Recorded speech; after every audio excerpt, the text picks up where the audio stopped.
Hi అందరికీ నమస్కారం. Welcome to our channel. మనతో పాటు గెస్ట్గా ఉన్నారు షణ్ముఖ్ గారు. సార్ నమస్తే అండి. నమస్కారం అండి. సార్, బీఆర్ఎస్ పార్టీలో అంటే చాలా హల్చల్ జరుగుతుంది. సో ఒక క్లారిటీ అయితే దీని మీద లేదు. ఒక తాజాగా వచ్చిన వార్త ఏంటంటే, అంతర్గత సమాచారం ఏంటంటే, బీఆర్ఎస్ కవిత గారి పైన వేటు పడబోతుంది, వేటు వేసేందుకు మరి అధిష్టానం సిద్ధమవుతుంది అని ఒక వార్త అయితే వచ్చింది. దాంట్లో ఎంతవరకు వాస్తవం అంటారు? ముందుగా బీఆర్ఎస్ అధిష్టానం ఎందుకు సీరియస్ అయింది, అసలు ఏం జరిగింది, అసలు ఇది నిజంగా వాస్తవాలేనా లేకపోతే డైవర్షన్ పాలిటిక్స్లో భాగంగా ఇది కూడా ఒక అంశమా, అసలు ఏంటి అనేది మనం ఒకసారి వెనక్కి వెళ్ళి ఒకసారి నిజంగా అధిష్టానం తీసుకోనుందా నిర్ణయం అనేది ఒకసారి మనం చివరిగా చెప్తాం. మరి నిజంగా కవిత గారికి కేటీఆర్ గారికి విభేదాలు ఉన్నాయా? ఒకవైపు రేవంత్ రెడ్డి గారేమో దూసుకొని పోతా ఉన్నారు. ఏది ఒకప్పుడు ఇదే రేవంత్ రెడ్డి గారిని ఆనాడు కేసీఆర్ గారు అధికారంలో ఉన్నప్పుడు కూతురి పెళ్లి ఉంది అన్నా కూడా జైల్లో వేసినటువంటి పరిస్థితి. ఆనాడు చంద్రబాబు నాయుడు గారే స్వయంగా, సరే పార్టీలు వేరైనప్పటికీ వ్యక్తుల పరంగా సంబంధాలు ఉంటాయి కాబట్టి వ్యక్తిగత సంబంధాలు ఆయనే తీసుకోవడం ఆ బాధ్యత, కూతురి పెళ్లి చేయడము, మరలా ఒకరోజు పర్మిషన్ తీసుకొని రావడము చూసుకొని ఆయన మళ్ళీ జైలు పంపించడం జరిగింది.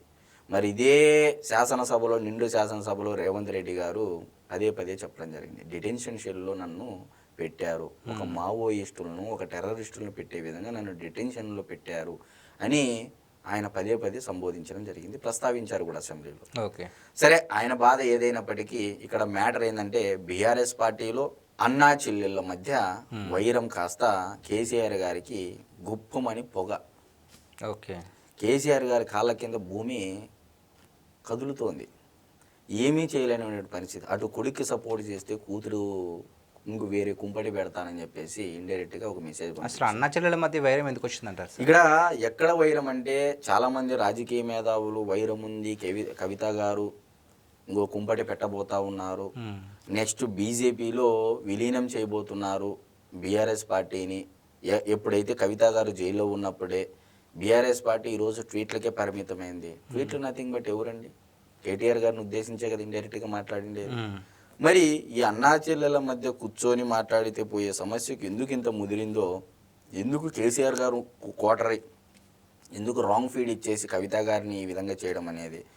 మరి నిజంగా కవిత గారికి ఓడిపోయినా కూడా ఎమ్మెల్సీ ఇవ్వడం జరిగింది. ఆమె కూడా ప్రస్తావించింది, నేను పోటీ చేసిన నియోజకవర్గంలోనే బీఆర్ఎస్ పార్టీ నాయకులు నన్ను ఓడించారు అని చెప్పేసి స్పష్టంగా స్టేట్మెంట్ ఇచ్చింది. అంటే దీన్ని బట్టి అర్థం చేసుకోవచ్చు, కవిత గారు ఎదిగితే కేటీఆర్ గారికి భవిష్యత్తు ఉండదు అనేది ఒక క్లారిటీ స్పష్టంగా అర్థమైంది. అంతర్గత యుద్ధాలు మొదలయ్యాయి అయితే. ఎస్, మరి నిజంగా బీజేపీతో ఎప్పటి నుంచో టచ్లో ఉంది కేసీఆర్ గారి పార్టీ అంటే, 2023 ఎన్నికల్లో ఎందుకు ఓడిపోయింది కేసీఆర్ గారి పార్టీ? అది ఒక పాయింట్. మరి ఇప్పుడు ఇక్కడ మనం ప్రధానంగా చర్చించుకోవాల్సిన అంశం ఏంటంటే, నాడు ఇరు రాష్ట్రాలు విడిపోవడానికి కారణమైనటువంటి కుటుంబాలు ఏ కుటుంబం అండి? కేసీఆర్ కుటుంబం. ఇంకో కుటుంబం ఏదంటే దివంగత నేత రాజశేఖర రెడ్డి గారి కుటుంబం అని చెప్పేసి పెద్దలు చెప్తా ఉంటారు, రాజకీయ మేధావులు చెప్తా ఉంటారు ఈ మాట. మరి ఈ రెండు కుటుంబాలలో ఈరోజు పరిస్థితులు ఏంటండి? ఇద్దరు కుటుంబాల్లో కూడా అన్నచెల్లెల మధ్య వైరం ఉంది. సో పార్టీ అనేది అధికారం కోల్పోయి ఇప్పుడు ప్రతిపక్షంలో కూడా ఉన్నాయి. అంటే ఒక పార్టీ ప్రతిపక్షంలో కూడా లేదనుకోండి. సో రెండు పార్టీ పరిస్థితులు అయితే ఇవి.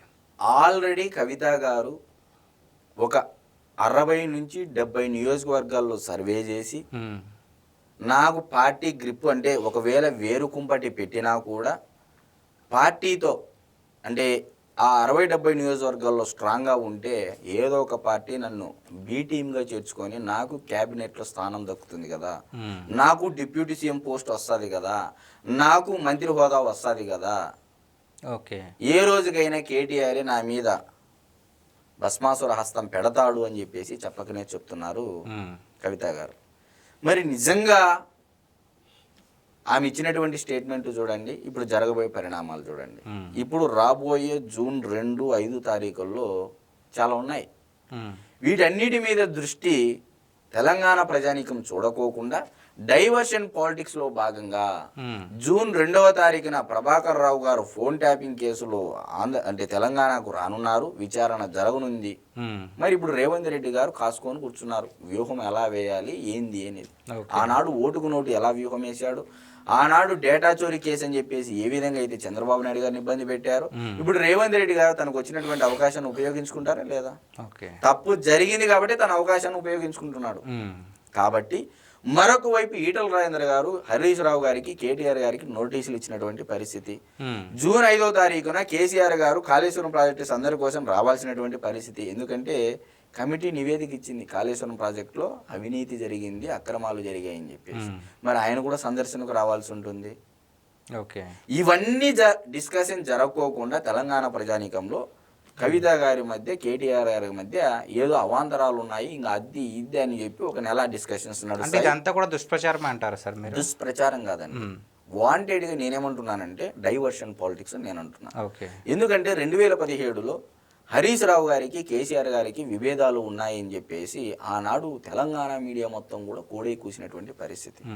ఏదో భూములు ఆక్రమించున్నాడు హరీష్ రావు గారు, కేసీఆర్ గారికి తెలియకోకుండా ఏదేదో లక్షల కోట్లు సంపాదించేస్తున్నాడు, రేపొద్దున హరీష్ రావు గారు కూడా కేసీఆర్ గారికి ధీటుగా పార్టీ పెడతారు, అది ఇది విభేదాలు వచ్చేసాయి, వేరు కుంపడి పెడుతున్నారని చెప్పేసి ఆనాడు కూడా ఇదే తరహాలో వార్తలు రావడం జరిగింది. తీరా చూస్తే వీళ్ళ యొక్క అవినీతిని, అక్రమాలను కప్పిపుచ్చుకోవడం కోసమే ఇదంతా జరిగిందని చెప్పేసి మరలా కొంతమంది రాజకీయ మేధావులు మీడియాలో చెప్పినటువంటి పరిస్థితి ఆ రోజుల్లో చూసాం మనం. మరి విన్నాము కూడా. మరి అటువంటి పరిస్థితుల నుంచి కేసీఆర్ గారు ఇప్పుడు ఏ విధంగా ఈ సంకటం నుంచి బయటపడతారు? అధికారంలో ఉన్నన్నాళ్ళు ఇంక నేనే దేశకీ నేత, నేనే సర్వము, దేశ రాజకీయాలలో మోడీ గారిని సీట్లో కూర్చోబెట్టాలి అంటే అది నాతోనే సాధ్యమని పెట్టకథలు చెప్పినటువంటి కేసీఆర్ గారి పరిస్థితి ఈరోజు అధికారం లేక 2 ఏళ్ళు కాకముందే చేతులెత్తే పరిస్థితికి వచ్చింది, విలీనం చేసే పరిస్థితికి డిస్కషన్ వచ్చింది. అంటే అర్థం చేసుకోండి పార్టీ పరిస్థితి. ఒక విలీనం అనే టాపిక్ ఎప్పుడైతే ఆ పార్టీ గురించి డిస్కషన్ నడిచిందో ఆ పార్టీ పరిస్థితి చాలా పాతాళం లేకపోయినట్టని మనం భావించాల్సి ఉంటుంది. ఈ రోజు 2004 నుంచి 2014 వరకు తెలంగాణ అంటే ఆనాడు విభజిత ఆంధ్రప్రదేశ్ 2012లో అయింది. 2004 నుంచి 2014 తెలుగుదేశం పార్టీ అయితే అధికారంలో లేదుగా.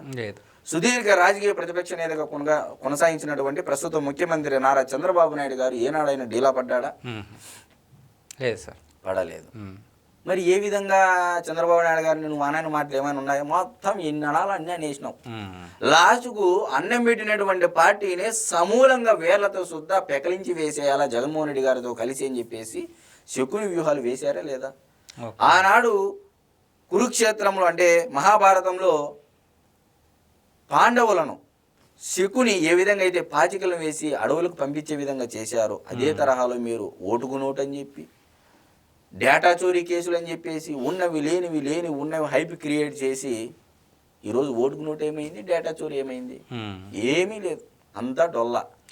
దాన్ని లేనిపోని దాన్ని హైప్ చేసి మేము రాష్ట్రం నుంచి వెలగొట్టేసినాము, అది చేసేసినాము, ఇది చేసేసినాం అని చెప్పేసి చంద్రబాబు నాయుడు గారిని చేశారు. ఆయన ఏ రోజు దానికి కౌంటర్గా ఇవ్వలేదు. ఎందుకంటే చంద్రబాబు నాయుడు గారికి తెలుసు స్పష్టత, ఆయన చీటికి మాటికి పెట్టకథలు చెప్పే వ్యక్తి కాదు, చేతల్లో చూపించినటువంటి వ్యక్తి. ప్రధానమంత్రిగా 2 సార్లు అవకాశం ఇచ్చినా కూడా తృణప్రాయంగా రాష్ట్ర అభివృద్ధి కోసం, రాష్ట్ర సంక్షేమం కోసం, నా రాష్ట్రమే బాగుండాలని తన స్వార్థం కోసం, నా రాష్ట్ర ప్రజలు ముందుండాలని ఒక స్వార్థం ప్రపంచం మొత్తం మీద, ఆ స్వార్థం కోసము నాకు రాష్ట్రం మాత్రమే చూసుకుంటానని చెప్పేసి అవకాశం వచ్చినా కూడా తృణప్రాయంగా వదిలేసినటువంటి పరిస్థితి.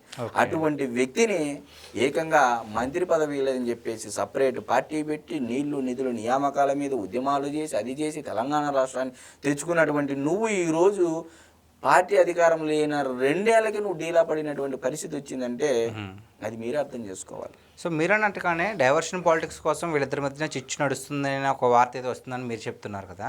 సో ఈ వార్త కంటే వేరే ఏదైనా ప్లాన్ చేయొచ్చు కదా సార్? అంటే వీళ్ళిద్దరికి మధ్య చిచ్చు పెట్టాల్సిన అవసరం ఏముందంటారు అసలు? ఇప్పుడు జగన్మోహన్ రెడ్డి గారికి, షర్మిలమ్మ గారికి రాజీగా చాలా ప్రయత్నాలు జరిగాయి. లోపల వాళ్ళ యొక్క అనుయాయులు ఉంటారు, రాజశేఖర రెడ్డి గారికి అనుయాయులు ఉంటారు వ్యక్తిగతంగా, తర్వాత జగన్మోహన్ రెడ్డి గారికి వ్యక్తిగత అనుయాయులు ఉంటారు, షర్మిలమ్మ గారికి అనుయాయులు ఉంటారు. వీళ్ళ ద్వారా రాయబారం పంపించి చర్చలు నడిపినా కూడా కుదురుకునేటువంటి పరిస్థితి అక్కడ ఏపీలో. మరి ఇక్కడ తెలంగాణ రాష్ట్రంలో ఆల్రెడీ 2 వెళ్ళారు, మాట్లాడారు.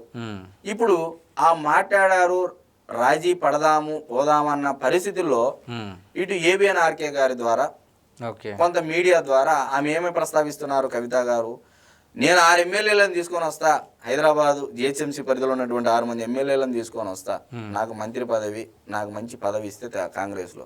ఇప్పుడు కాంగ్రెస్ నాయకులు కూడా ఇప్పుడు మనం ఏదో చిచ్చు పెట్టినట్టు అవుతుంది ఇప్పుడు తీసుకుంటే అని చెప్పేసి వాళ్ళు భావించేటువంటి పరిస్థితి. అంటే ఇక్కడ క్లారిటీగా కవిత గారు ఏం భావించారు అంటే, నన్ను ఒంటరిని చేసి నా మీద భస్మాసుర హస్తం పెట్టి నన్ను తొక్కేయాలని చెప్పి చూస్తున్నారు, అందరూ ఒక్కటయ్యారని చెప్పేసి ఆమె మీడియా ముందు చెప్పేటువంటి పరిస్థితి. ఓకే, సో మరి ఇది ఫైనల్గా కొలిక్కి వచ్చే అవకాశం లేదంటారు సార్? ఎందుకండి, ఏం కేసీఆర్ గారు, కవిత గారు ఎవరండి? కేసీఆర్ గారికి కూతురు కాదా? కేటీఆర్ గారు ఎవరండి? సొంత అన్న. కేసీఆర్ గారికి కొడుకు కూతురు కూర్చుంటే మాట్లాడుకునే పరిస్థితి ఆడ లేదా? ఒకరు లాబింగ్ చేయాలనా, ఒకరి మధ్యలో మధ్యవర్తిత్వం చేయాలనా? లేకపోతే హరీష్ రావు గారు ఎవరండి? మేనల్లుడు కాదా కేసీఆర్ గారికి?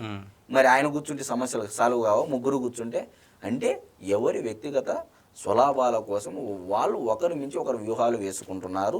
ఇది complete Prabhakar Rao phone tapping case, Kaleshwaram project కేసులు, కేటీఆర్ గారికి హరీష్ రావు గారికి ఉన్నటువంటి నోటీసులు, ఈ నేపథ్యంలో ఈ డైవర్షన్ మొత్తం అంటే ఇక్కడ ఒక కుటుంబం ఇబ్బందుల్లో ఉంది. ఆ కుటుంబం ఇబ్బందులు ఉన్న దాన్ని మర్చిపోయేసి, అంటే మర్చిపోయే విధంగా ఈ అంశాన్ని తెరపైకి తెచ్చారు అని చెప్పేసి నేను కూడా కొంత భావిస్తున్నానైతే చెప్తా ఉన్నాను. Okay, thanks.